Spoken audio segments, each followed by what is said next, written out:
1962 में इंडिया और चाइना के बीच में एक वॉर हुई थी। हिस्ट्री ये बताती है कि चाइना इस वॉर में जीता था, मगर अगर हम सारे फैक्ट्स को कंसिडर करेंगे तो हमें ये समझ में आएगा कि एक्चुअल में चाइना जीता नहीं था, इंडिया हारी थी। दोनों चीज़ों में बहुत डिफरेंस है। आज की वीडियो में हम इस पर डिस्कस करेंगे कि किन फैक्टर्स के कारण इंडिया चाइना से उस समय हारी, इसके बावजूद कि हमारी एयरफोर्स और नेवी चाइना से ज्यादा स्ट्रांग थी। वीडियो शुरू होने से पहले एक डिस्क्लेमर देना चाहता हूं। इस वीडियो में मैं उस समय की गवर्नमेंट की कई सारी पॉलिसीज को क्रिटिसाइज कर सकता हूं, कई नेताओं को क्रिटिसाइज कर सकता हूं, मगर इसका मतलब ये नहीं है कि मैं किसी पॉलिटिकल पार्टी से अफिलिएटेड हूं। मैं सिर्फ फैक्ट्स आपके सामने रख रहा हूं। हो सकता है कि कई लोगों के इस चीज पर कई सारे डिफरेंट ओपिनियंस हों, तो मैं एडवाइस आपको ये करूंगा कि आप भी अपना डिस्क्रिप्शन रखें और खुद फैक्ट्स को रिसर्च करके फिर एक्सेप्ट करें। ऑलराइट, तो वीडियो को शुरू करते हैं, मगर उससे पहले प्लीज चैनल को सब्सक्राइब कर लीजिए।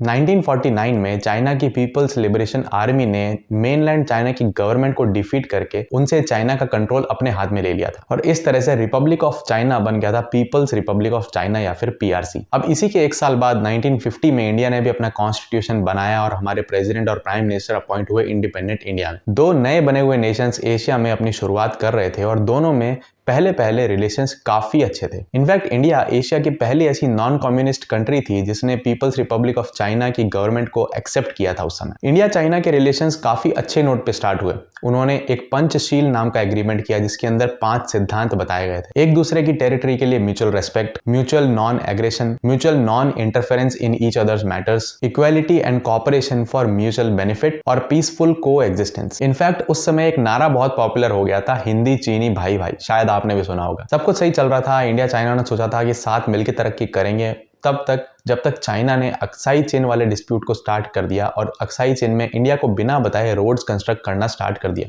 उन्होंने अपने मैप्स में इस एरिया को अपनी टेरिटरी बताया। इंडिया को यह मालूम तक नहीं था कि वहां पे चाइना ने रोड कंस्ट्रक्ट करना स्टार्ट कर दिया जो कि इंडिया की टेरिटरी थी। और जब चाइनीज मैप्स में ये रिवील हुआ तब इंडिया को इस बात का पता चला। इसका मेन रीजन ये था कि अक्साई चेन एक बहुत ही डेजर्टेड टेरिटरी थी और वहां पर ज्यादा कुछ एक्टिविटीज होती नहीं थी, जिस कारण आर्मी एकदम एक्सट्रीम बॉर्डर्स पे अपॉइंटेड नहीं थी। आर्मी लद्दाख में ही रहा करती थी और समय समय पर अक्साई चेन के बॉर्डर्स पे जाकर पेट्रोल किया करती थी और इसी बात का चाइना ने फायदा उठाया और चुपचाप वहां पर रोड्स कंस्ट्रक्ट कर दी। अक्साई चेन वाले इश्यू पे मैंने एक डिटेल्ड वीडियो बनाया है जिसका लिंक मैं कमेंट्स में दे दूंगा, आप इस वीडियो के बाद में जाके उसे भी डिटेल में समझ सकते हैं। सो बॉटम लाइन ये है कि अक्साई चेन पर इलीगल टेक ओवर करना इंडिया और चाइना के बीच की वॉर का पहला रीजन बना। इस वॉर का दूसरा रीजन था तिब्बत। चाइना ने अर्ली 50s में तिब्बत को अपने अंडर एनेक्स कर लिया था और इंडिया और चाइना ने तिब्बत के ऊपर एक एग्रीमेंट भी साइन कर लिया। इंडिया ने यह एक्सेप्ट भी कर लिया था कि तिब्बत चाइना का पार्ट है। मगर जब अक्साई चेन वाले और बाकी सारे डिस्प्यूट चाइना के साथ होने लगे तब तिब्बत के लीडर दलाई लामा इंडिया भागकर आ गए और इंडिया ने उन्हें शरण दी। उन्होंने मैक्लॉडगंज में तिब्बत की गवर्नमेंट इन एग्जाइल को एस्टैब्लिश किया। तब चाइना ने इंडिया को अक्यूज किया कि ये हमारे अगेंस्ट कॉन्स्पिरेसी कर रहे हैं और हमारी तिब्बत वाली टेरिटरी को हड़पना चाहते हैं। और एक तीसरा और अनपॉपुलर सा रीजन है चाइनीज ग्रेट फेमिन। 1959 के बाद में चाइना में एक बहुत बड़ी फमीन आई थी जिस कारण माओ जेडोंग के काफी एंटी हो गए थे वहां के लोग। और चाइना के प्रेसिडेंट, जिन्हें वहां का चेयरमैन बोला जाता है, माओ जेडोंग ने यह सोचा कि अगर हम इंडिया के ऊपर अटैक कर देते हैं तो लोगों में एक नेशनलिज्म की फीलिंग आएगी और लोग इंटरनल डिस्प्यूट्स को भूल जाएंगे और वहां से उनका ध्यान डाइवर्ट हो जाए। तो यही 3 रीजन रहे इंडिया और चाइना के बीच की 1962 वॉर के। अब इंडिया और चाइना के बीच में 2 मेजर बॉर्डर डिस्प्यूट्स थे।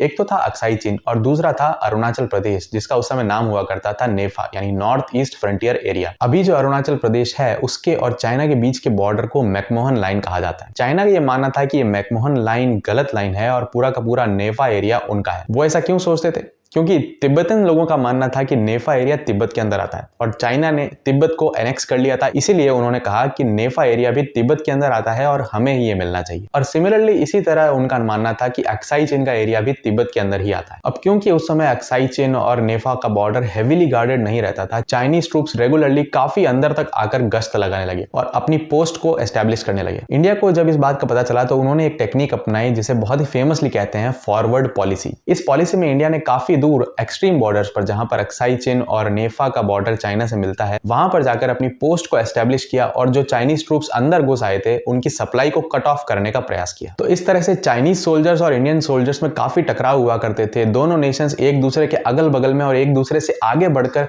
चौकियां एस्टेब्लिश कर लेते थे और ये कहते थे कि ये रीजन हमारा है। दोनों नेशन एक कंसेंसस पर पहुंचने के लिए तैयार नहीं थे और आर्मीज में रेगुलर छोटे मोटे कॉन्फ्लिक्ट्स हुआ करते थे, जैसे कि हम रिसेंटली देख रहे हैं कुछ सालों से। अब इनिशियली कि जब इंडिया की फॉरवर्ड पॉलिसी आई तब चाइनीज ट्रूप्स थोड़ा सा विड्रॉ हुए, मगर इससे इंडिया को कॉन्फिडेंस मिला और इंडियन ट्रूप्स काफी आगे बढ़ बढ़कर अपनी पोस्ट को एस्टैब्लिश करने लगे। काउंटर अटैक्स में चाइनीज ट्रूप्स भी इंडिया को घेर कर अपनी चौकियां एस्टैब्लिश करने लगे। तो एक तरह से चौकियों को एस्टैब्लिश करने की होड़ सी मच गई और इंडिया की फॉरवर्ड पॉलिसी को पूरे वर्ल्ड में चाइना ने यह कहकर बदनाम किया कि इंडिया एग्रेसिवली हमारे बॉर्डर के अंदर आकर हमें चेतावनी दे रहा है, जबकि एक्चुअल में इंडिया अक्साई चीन और नेफा के अपने बॉर्डर के आगे कभी नहीं बढ़ा था। इंडिया की गवर्नमेंट हमेशा से यही मानती थी कि हमें पीसफुल रहना है और हमें वॉर करने की कोई जरूरत नहीं है, और उन्होंने ये कभी प्लान नहीं किया था कि चाइना के साथ हमारे ये छोटे डिस्प्यूट्स एक वॉर का रूप ले लेंगे। उन्होंने कोई तैयारी नहीं की थी, अपने ट्रूप्स को ना सामान भेजा ना हथियार भेजा, और अपने किसी भी टाइप के आर्मी मूवमेंट को पहले से प्रिपेयर करके नहीं रखा था, ना कोई इंस्ट्रक्शंस दिए गए थे किसी को कि एक वॉर के लिए तैयार रहो। इसके बावजूद कि काफी सारी इंटेलिजेंस एजेंसीज ने इन्हें वार्न किया। और दूसरी तरफ चाइना बॉर्डर के दूसरी तरफ लगातार अपने ट्रूप्स की क्वांटिटी इंक्रीज कर रहा था, वहां पर सामान, गन्स, आर्टिलरी, टैंक्स लेकर आ रहा था और फुली प्रिपेयर्ड था एक फुल फ्लेजेड वॉर के लिए इंडिया के ऊपर। और 20 अक्टूबर 1962 को चाइना ने एग्रेसिवली 2 फ्रंट्स पर इंडिया पर अटैक चालू कर दिया। एक था नेफा या अरुणाचल प्रदेश का एरिया जिसे ईस्टर्न थिएटर बोला गया, और एक था अक्साई चीन वाला एरिया जिसे वेस्टर्न थिएटर बोला गया। अब क्योंकि इंडिया इस अटैक के लिए प्रिपेयर्ड नहीं था और उस समय हमारे प्राइम मिनिस्टर नेपाल में थे और हमारे डिफेंस मिनिस्टर लंदन गए हुए थे, चाइना ने एग्रेसिवली 4 दिन के अंदर एक बहुत बड़ी टेरिटरी इंडिया की कैप्चर कर ली और ऑलमोस्ट सारा का सारा अक्साई चीन जो अभी चाइना के कब्जे में है वहां तक चाइनीज आर्मी पहुंच गई थी, और सारा का सारा अरुणाचल प्रदेश उन्होंने अपने अंडर में ले लिया था। कुल मिलाकर स्विट्जरलैंड के बराबर का एरिया चाइना ने अपने अंडर लेने के बाद में वॉर को थोड़ी देर के लिए रोक दिया और चाइनीज प्रीमियर ज़ाओ ने इंडियन गवर्नमेंट के साथ में नेगोशिएशंस चालू किए। चाइनीज प्रीमियर ज़ो ने नेहरू को एक लेटर लिखा जिसमें उन्होंने ये डिमांड्स रखी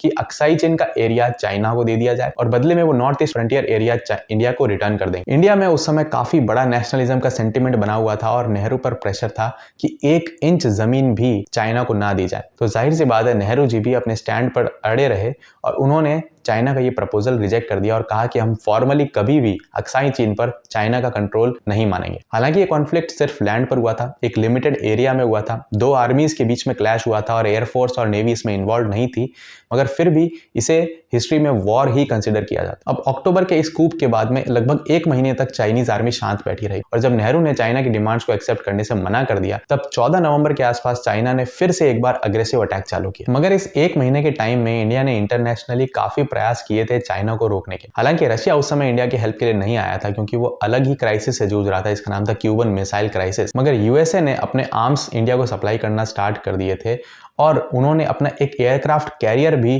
समुद्र में इंडिया की तरफ भेज दिया था ताकि चाइना की तरफ से हो रहे नेवल अटैक्स को रोका जा सके इन केस अगर वो होते हैं। चाइना को भी ये बात समझ में आ गई थी कि उनको ज्यादा एग्रेसिव होने की जरूरत नहीं है, अगर वो हुए तो इंटरनेशनल प्रेशर उन पे पड़ेगा, हो सकता है कि इंडिया रिटेलिएट करे एयर स्ट्राइक और नेवल स्ट्राइक से। इंटरनेशनल प्रेशर में आकर चाइना ने यूनिलैटरली खुद से ही सीज फायर कर दिया, अपनी आर्मीज को स्टॉप कर दिया। एक रीजन ये भी था कि उनकी आर्मी की सप्लाईज खत्म हो चुकी थी और इसी प्रेशर में चाइना ने नेफा का एरिया इंडिया को वापस दे दिया। मगर चाइनीज आर्मी कभी भी अक्साई चीन के एरिया से पीछे नहीं हटी और लाइन ऑफ एक्चुअल कंट्रोल जो आज एस्टेब्लिश्ड है लद्दाख और अक्साई चीन के बीच में, वो डी फैक्टो बॉर्डर बन गया इंडियन ट्रूप्स और चाइनीज ट्रूप्स के बीच। चाइना ये भी चाहता था कि जो लड़ाई उन्होंने स्टार्ट की थी उसे एक गुड नोट पे वो एंड करें और ये कहा जाए पूरे वर्ल्ड में कि चाइना की जीत हुई है इस वॉर में। अगर चाइना ज्यादा एग्रेसिव होता तो हो सकता था कि यूएसए इन्वॉल्व हो जाता और इंडिया की भी एग्रेसिवनेस के कारण चाइना को बैकफुट पर जाना पड़ता और चाइना का लॉस डिक्लेयर हो जाता। मगर ये सीज फायर करने के बाद में यूएसए ने इंडिया को हेल्प करना बंद कर दिया। यूएसए का एयरक्राफ्ट कैरियर जो इंडिया की तरफ रवाना हो गया था बीच रास्ते से लौट गया और पूरे वर्ल्ड ने ये कहा कि चलो ठीक है भाई, शांति करो और इस वॉर को यहीं खत्म करो और जो जहां है वहीं रहे। तो हिस्ट्री में ये डिक्लेयर हो गया कि चाइना ने वॉर जीत ली है और अक्साई चीन का एरिया हमेशा हमेशा के लिए चाइना के इलीगल ऑक्यूपेशन में चला गया। अब ये तो थी इस वॉर की कहानी, मगर क्या रीजंस थे जिससे चाइना इतने बड़े एरिया को कैप्चर कर पाया, यानी कि इंडिया की हार के पीछे रीजंस क्या थे? सबसे पहला रीजन था इंडियन आर्मी की अनप्रिपेयर्डनेस। उन्होंने ये कभी एक्सेप्ट ही नहीं किया था कि एक वॉर हो सकती है और इंडियन आर्मी की कोई भी तैयारी नहीं थी इस वॉर को डिफेंड करने के लिए। यहां तक कि इंडियन की गवर्नमेंट, इंडिया के डिफेंस मिनिस्टर ने भी आर्मी को कोई इंस्ट्रक्शंस नहीं दिए थे अपनी फौज को इकट्ठा करने के लिए, अपनी आर्म्स की सप्लाई को बढ़ाने के लिए, अपने खाने की सप्लाई को इकट्ठा करने के लिए अक्साई चीन या फिर नेफा के बॉर्डर्स की तरफ। आर्मी के पास में ठंडे वेदर को सर्वाइव करने के लिए ना तो जूते थे, ना जैकेट्स थी, ना उनके पास बुलेट प्रूफ वेस्ट थे, ना उनके पास में गोलियां तक थी। हर सोल्जर को काफी लिमिटेड गोलियां दी जाती थी जो थोड़ी सी देर में खत्म हो जाती थी और बंदूक के आगे जो चाकू लगा होता था उससे वो जाकर चाइनीज आर्मी से भिड़ जाते थे। कुछ सोल्जर्स के बयान इस इस वॉर के बाद में रिलीज हुए थे जो ये बताते थे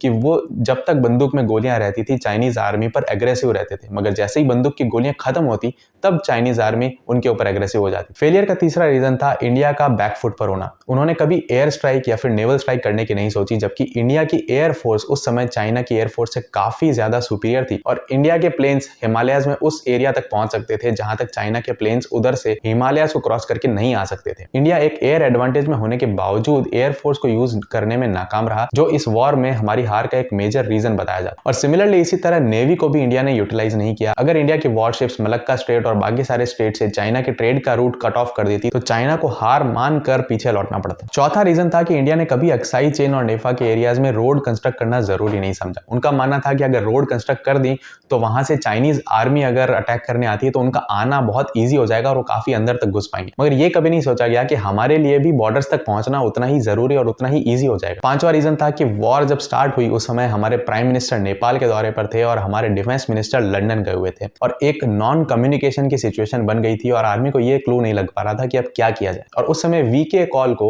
नेफा का कमांडर बना दिया गया था जो नेहरू जी के रिश्तेदार थे और वो आर्मी चीफ को रिपोर्ट नहीं करके सीधे डायरेक्टली नेहरू जी को सिचुएशन रिपोर्ट करते थे, जिस कारण एक गैप ऑफ कम्युनिकेशन हो गया था और ऑर्डर्स अच्छी तरह से परकुलेट नहीं कर पा रहे थे कि क्या किया जाना चाहिए। ओवरऑल हमारी गवर्नमेंट ने भी एक्सेप्ट किया था कि हमारे फेलियर्स थे जिस कारण हम ये वॉर हारे और हमारे डिफेंस मिनिस्टर कृष्ण मेनन ने इस वॉर के बाद में रिजाइन भी कर दिया था। इसके अलावा भी इस वॉर के पहले के, इस वॉर के दौरान के और इसके बाद के कई सारे ऐसे फैक्टर्स और कई सारे इंटरेस्टिंग एस्पेक्ट्स हैं जो अगर आप डिटेल में जानना चाहते हैं तो आप कुक्को एफएम पर ये ऑडियो बुक भी सुन सकते हैं। कुक्को एफएम एक बहुत ही अच्छा प्लेटफॉर्म है, काफी इकोनॉमिकल है और अगर आप मेरा कूपन कोड और लिंक यूज करते हैं जो मैंने कमेंट्स में दिया है तो आपको 50% डिस्काउंट भी मिलेगा। अभी सिचुएशन काफी बेटर है। इंडिया की एक स्ट्रॉन्ग होल्ड है अक्साई चीन के पास में और अरुणाचल प्रदेश वाले एरियाज में हमने रोड्स कंस्ट्रक्ट कर दिए हैं। हमारी आर्मी के पास में पूरी तैनाती है, पूरे सामान मौजूद हैं और हमारा स्टैंड पूरी तरह से प्रिपेयर्ड रहने का है, ना कि शांति बनाए रखने का, जो कि हमने पिछले कुछ सालों में सर्जिकल स्ट्राइक्स में देख ही लिया है। दोस्तों ये थी आज की वीडियो, मिलते हैं अगली वीडियो में। चैनल को सब्सक्राइब कर लीजिए और कमेंट्स में कुक्को एफएम को जरूर चेकआउट कीजिए।